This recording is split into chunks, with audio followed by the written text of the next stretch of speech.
एक ज़माना था जब आफ़ताब इकबाल का नाम आते ही ज़हन में इल्म, अदब और ज़राफ़त का हसीन इम्तिज़ाज़ उभरता था। उर्दू ज़बान के नफ़ीस तरीन इस्तेमाल से लेकर तंज़ो मज़ाह में तहज़ीब की आमेज़िश तक वो एक ऐसा चेहरा बन चुके थे जो संजीदा गुफ्तगू को भी खंदा पेशानी से सुनने पर मजबूर कर देता। उनके प्रोग्राम्स जैसे खबरज़ार और उससे पहले कलाम हज़ल उर्दू बोलने और समझने वाले घरानों में एक तहज़ीबी ज़रूरत बन चुके थे। लेकिन फिर कुछ यूं हुआ कि वो आफ़ताब जो लोगों के ज़हनों को रोशन करता था, खुद धुंध का शिकार हो गया और सवाल ये उठने लगा कि क्या आफ़ताब इकबाल दूसरा इमरान रियाज़ बनने की कोशिश में खुद अपनी असल पहचान खो बैठे हैं। नाज़रीन और नक्कादों का मानना है कि आफ़ताब इकबाल की हालिया रौश में एक गैर मामूली तब्दीली देखी गई है।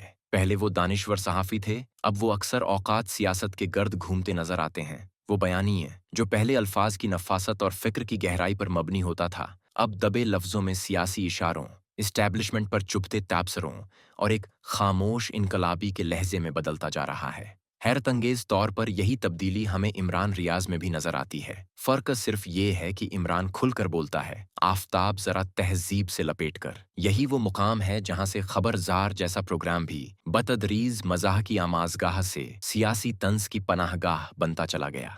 टीम के बासलाहियत फनकार किनारा कशी इख्तियार करने लगे, मजाह का मयार मसनूई हो गया और नाजरीन ने यूट्यूब पर अनसब्सक्राइब के बटन को पहचानना शुरू कर दिया। जिन्होंने आफ़ताब इकबाल से अदब व ज़बान की शाइस्तगी की उम्मीद रखी थी, वो अब सियासी खुतबे सुनकर हैरत में मुब्तला हैं। फिर एक और झटका लगा जब दुबई में उनकी मुख्तसर गिरफ्तारी की खबर वायरल हुई। वापसी पर उनके लहजे में तल्खी कुछ और बढ़ गई। यूट्यूब व्लॉग्स में वो बेजारी, तंज और एक खास सियासी फिजा में बात करते दिखाई दिए। ये वो वक़्त था जब आवाम की ज़बान पर सवाल था, क्या आफ़ताब इकबाल वाकई आज़ाद सहाफ़त के नाम पर सियासी प्रोपेगेंडा करने लगे हैं? नक्कादों का कहना है कि आफ़ताब इकबाल की गलती सिर्फ ये नहीं कि वो इमरान खान या पीटीआई के बयानिए के करीब हुए, बल्कि असल मसला ये है कि उन्होंने अपने असल जौहर को पस ए पुश्त डाल दिया। वो जो हमें बताते थे कि मुहावरे कैसे बनते हैं, अब हमें बताते हैं कि रियासत किन के हाथों में है।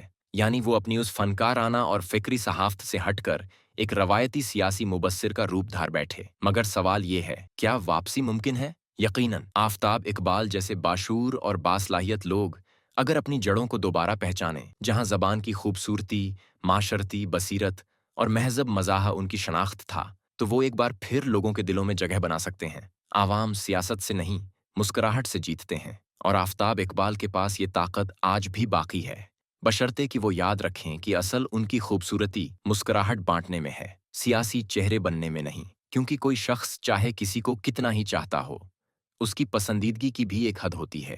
चाहने वाले उस वक़्त पीछे हटने लगते हैं जब उनका आइडियल, जिसे वो उस्ताद, मज़ाह निगार या रहनुमा समझते हैं, किसी ख़ास नज़रियाती दायरे में क़ैद हो जाए या मुतनाज़ा बन जाए। आफ़ताब इकबाल भी अब उसी आज़माइश का शिकार हैं। उनके चाहने वाले अब न सिर्फ मायूस हो रहे हैं, बल्कि आहिस्ता-आहिस्ता उन्हें छोड़ते जा रहे हैं। और शायद सबसे बड़ा दुख यही होता है, जब सितारे अपनी रोशनी खुद मंद कर बैठें।